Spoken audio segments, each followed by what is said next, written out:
বাংলাদেশের বুদ্ধিজীবীরা যে ৭১ মুক্তিযুদ্ধ হবে এটা আজ করতে পারে নাই, এবারও বুদ্ধিজীবীরা ফেল মারছে। তো আমি বলবো যে এই ক্ষেত্রে খুব গুরুত্বপূর্ণ এইটাকে বুঝা, আসলে সময়ের সন্তান বলতে একটা আইডিয়া আছে, সময়টাকে বুঝা এটা হচ্ছে আমাদের জন্য গুরুত্বপূর্ণ, যে আমরা সময়ের ভিতরে কিভাবে সক্রিয় হব এবং আমরা কিভাবে সময়টাকে ধরব। আমি যদি বলি যে আমাদের এখানে যেই সার্কেলটা বেসিক্যালি এটা আমাদের একার কৃতিত্ব না অবশ্যই, কিন্তু যেই গাঠনিক শক্তি ছিল ওই গাঠনিক শক্তির ভিতরে সবচেয়ে গুরুত্বপূর্ণ জিনিস ছিল যে ভাবাদর্শিক বোঝাপড়া। মূলত হচ্ছে যে আমাদেরকে লড়তে হয়েছে কিসের বিরুদ্ধে এটা আসলে আমাদের বুঝতে হবে প্রথমত, এবং আসলে সামনের লড়াইটার সাথে গণ অভ্যুত্থানের যে ধরেন না আপনার হচ্ছে 2 কি 3 সপ্তাহ যে সময়টা, শ্বাসরুদ্ধকর যে সময়টা, অথবা এর আগে পরে আরও কিছুদিন যদি বর্ধিত করি, অথবা অনেকেই বলতেছেন এখনও গণ অভ্যুত্থান পরিস্থিতি, আমিও মনে করি এই সময়টায় আসলে আমরা কি ধরনের ভাবাদর্শিক লড়াইটা করছি এটা আমার কাছে খুব গুরুত্বপূর্ণ, কারণ এটা ঠিক করে দিবে বাংলাদেশের সামনের রাজনীতি।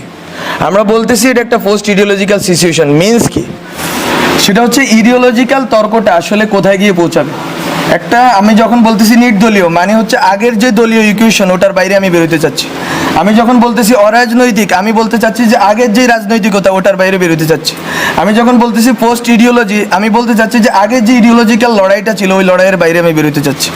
বলতে এই যে নতুন মুহূর্ত, এই মুহূর্তটা কিন্তু আমাদের বুদ্ধিভিত্তিক গবেষণার বিষয় না, এটা হচ্ছে সর্ট অফ আমি কি বলবো সজ্ঞার বিষয়, ইনটুইশনের বিষয়, যে আমরা যখন 20 দিনে ছিলাম আমরা কি আসলে কে কাকে কতটুকু শত্রু গণ্য করছি, আমাদের ভিতরে সংহতির আইডিয়াটা কেমন ছিল, আমরা কাকে বন্ধু গণ্য করছি কাকে শত্রু গণ্য করছি, আমরা কাকে ইডিওলজিক্যালি ফাইট করছি কাকে ইডিওলজিক্যালি আমাদের মিত্র মনে করছি।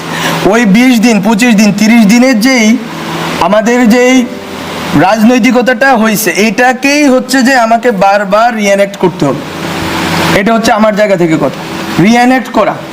আমরা যখন কালকে কিন্তু নাহিদ একটা কথা বলছে আরেকবার গণ অভ্যুত্থানের দরকার হইতে পারে। আমরা জানি যে বিপ্লবের পরে প্রতি বিপ্লব আসে, এটা কিন্তু আমি লিখছি ইভেন বিপ্লব হওয়ার আগেও, যার একটা প্রতি বিপ্লব দিয়ে আসবে। এখন এটা কিন্তু এরকম না যে আতঙ্ক, এই কে নিয়ে যাবে রে, কে আমাদেরকে মেরে যাবে রে, এরকম না ঘটনা। ঘটনা হচ্ছে আপনাকে জনগণকে যেই এই যে বললাম এই মোমেন্টটা তৈরি হয়েছে ওই 20-25 দিনে, ওই মোমেন্টটাকে আপনাকে রিঅ্যানেক্ট করে যাইতে হবে, পুনঃমঞ্চায়ন করে যাইতে হবে বারবার। ওই পুনঃমঞ্চায়নের জন্য কি ধরনের রাজনৈতিক প্রক্রিয়া আমাকে ঢুকতে হবে, কি ধরনের রাজনৈতিক সংহতিতে আমাকে ঢুকতে হবে এবং কি ধরনের ভাবাদর্শিক তর্কে ঢুকতে হবে সেটা হচ্ছে আমার কাছে খুব গুরুত্বপূর্ণ। এবং আমরা বলছি যে বাংলাদেশটাকে আমরা সামনের জায়গাটাতে কোথায় নিয়ে রাখতে চাই। ওখানে যদি আমি বলি আমাদের একটা কথা নিয়ে অনেকেই তর্ক করতেছেন সিভিল সোসাইটিতে, এটা আমার খুব মজা লাগতেছে, যে সভ্যতাগত রূপান্তর বলতে আমরা কি বুঝাচ্ছি, আমরা কি এখানে কি আনতেছি না আনতেছি, এটা আসলে ঘটনা না। ঘটনা হচ্ছে আমরা একটা কথা বলছি যে যেই জাতীয়তাবাদ, বাংলাদেশি জাতীয়তাবাদ আছে, বাঙালি জাতীয়তাবাদ আছে, এই জাতীয়তাবাদী যে তর্কগুলো আছে বা অনেকে কথাটাকে বলেন জাতিবাদ, যেটাই বলি শুদ্ধ অশুদ্ধ আপনারা ঠিক করেন।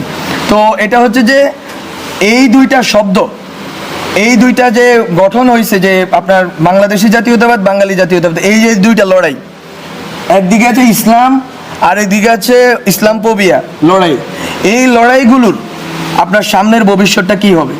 ওইখান থেকে আমরা বলতেছি যে আপনি দুইটা সিভিলাইজেশনের মাঝখানে বসে আছেন, সিভিলাইজেশন স্টেটের মাঝখানে বসে আছেন। আপনি বাংলাদেশ রাষ্ট্রটাকে কোথায় দাঁড়া করাইতে চাচ্ছেন? আপনি কি ৭১-এর যে মুক্তিযুদ্ধের যেই প্রশ্নগুলো আছে এটা খুব খুব ভাইটাল কোয়েশ্চেন, মুক্তিযুদ্ধের মানে যেই আপনার চেতনা গণচেতনা ওর ভিতর দিয়ে যেই রাজনীতিটা হয়েছে ওই রাজনীতি দিয়ে কি আপনি টেনে নিতে পারবেন, নাকি মুক্তিযুদ্ধের গণচেতনাটাকে আপনাকে স্ট্রেস করে সামনের দিকে আগাইতে হবে? সামনের দিকে আগাইলে আপনি কোথায় আগাবেন? আমরা বলতেছি ওখানে আপনি যদি সিভিলাইজেশন স্টেট দুইটা সিভিলাইজেশন, হ্যাঁ তাদের অনেক সংকট আছে, ওখানে কমিউনিস্ট পার্টি আছে, ওখানে RSS আছে, বাট আপনি এই বেঙ্গল যে এটাকে আপনি কিভাবে পুরা দুনিয়াতে দাঁড় করাবেন, এই যদি ভবিষ্যৎমুখী এবং বহির্মুখী প্রস্তাবনা না থাকে তাহলে ডিজিএফআই আপনাকেই মারবে। ডিজিএফআইয়ের কাজ না আপনার, এখানে বললে আবার শুনে ফেলবে ওরা, তো ডিজিএফআইয়ের কাজ না যে আপনাকে গুলি করা। ডিজিএফআই অথবা বাংলাদেশের যে NSI বা যারা সিকিউরিটি তাদের কাজ বেসিক্যালি কি, রাষ্ট্র মানে কি বুঝি আমি, রাষ্ট্র মানে রাষ্ট্রের আরেকটা শত্রু থাকবে, রাষ্ট্রের কোনো বন্ধু নেই। কি বলে বন্ধু রাষ্ট্র বলতে একটা আইডিয়া, খুব অদ্ভুত আইডিয়া তারা আবিষ্কার করছে। বন্ধু রাষ্ট্র বলতে তো কোনো কিছু নাই। প্রত্যেকটা রাষ্ট্রই তার, এই যে আজকে আমার বাদ ছেড়ে দিল, তো বন্ধু রাষ্ট্র বলতে কোনো আইডিয়া নেই। বলতো আমি রাষ্ট্র জিনিসটাকে কিভাবে ডিল করবো? এখন যখন আমার দুই পাশে দুইটা সিভিলাইজেশন স্টেট দাঁড়ায় আছে, আমি আসলে কিভাবে ডিল করলে বাংলাদেশের বিশিষ্ট অবস্থানটাকে, এটা আমাকে যদি কেউ ব্যাখ্যা করে বলতে পারেন বলে, যে আমি কেন বাংলাদেশ রাষ্ট্র নামে দাঁড়াই থাকতে হবে? আবার কি জন্য দাঁড়াবো? আমি কি 71 দিয়ে ওই ইকুয়েশন সলভ করতে পারছি কিনা?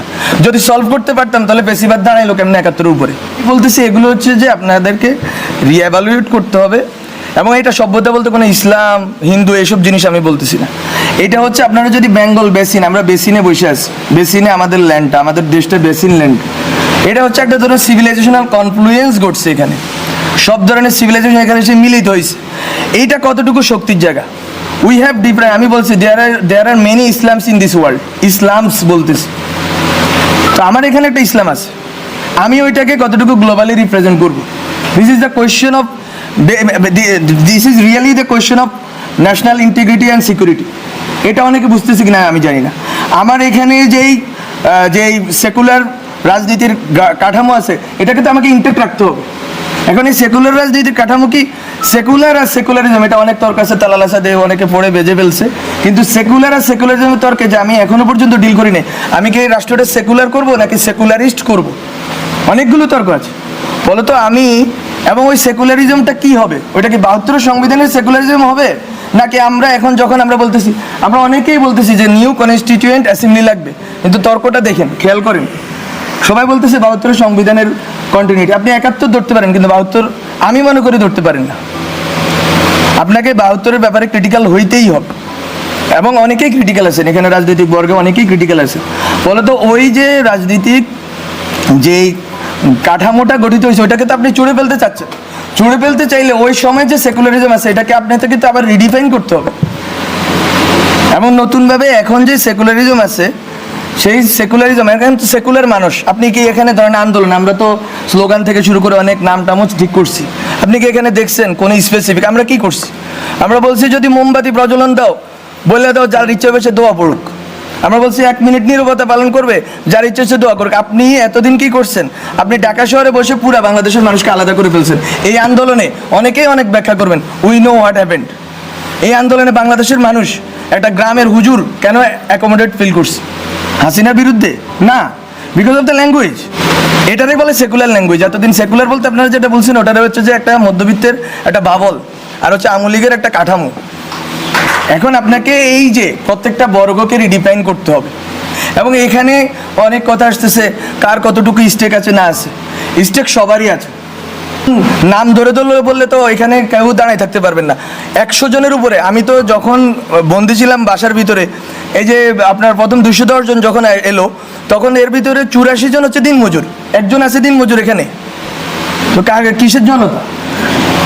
আপনি হুজুর মারা গেছে, মাদ্রাসার হুজুর মারা গেছে কয়টা আপনি খোঁজ করেন? আছে কেউ এখানে? নাই। কিন্তু তো আপনি বলতেছেন ইনক্লুসিভ করবেন, সেকুলার করবেন, করতে পারবেন না।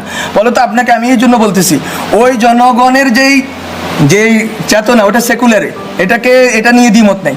তো ওই চেতনাটাকে তো আপনাকে আবার রিএনেক্ট করতে হবে। ওই রিএনেক্ট করার প্রস্তুতিগুলো তো থাকতে হবে সোসাইটির ভিতরে, এবং ওই বোঝাপড়াটা থাকতে হবে।